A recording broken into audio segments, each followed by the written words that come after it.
Hey everyone, as the title says, today I'm going to ruin your nativity scene, but first let's hear from Luke's account of the birth of Jesus. In those days, Caesar Augustus declared that a census should be taken of the entire Roman world. Everyone went to their own cities to register. And since Joseph belonged to David's house and family line, he went up from the city of Nazareth in Galilee to Bethlehem, the city of David in Judea. He went to register with Mary, who was promised to him in marriage and who was pregnant. While they were there, the time came for Mary to have her baby. She gave birth to her firstborn child, a son, and wrapped him snugly and laid him in a manger because there was no place for them in the guest room.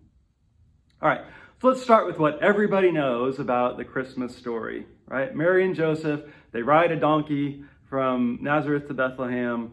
You have an innkeeper who says, sorry, there's no room in the inn.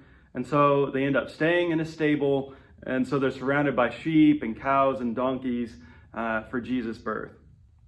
Well, the problem with all those things is that none of them are actually in the Bible. We're not told how they got to Bethlehem. There's no mention of an innkeeper. It doesn't say anything about a stable. There's no mention of animals.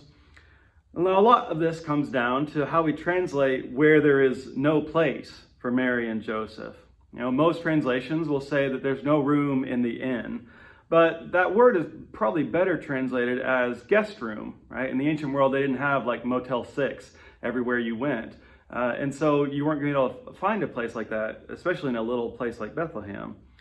You know, they go to Bethlehem because, as the story says, that's where Joseph is from. So it makes sense that he would have family there. And that is probably who they were staying with. Now, in the ancient world also, animals were often kept inside at night on the first floor, and you would sleep upstairs because you didn't have anywhere else to put them. And so that's why there's a manger or feeding trough inside this family home. So there probably were animals that were present for Jesus' birth. Now, why am I picking on these traditions? Because I want to be a pedantic jerk? Well, some might think so.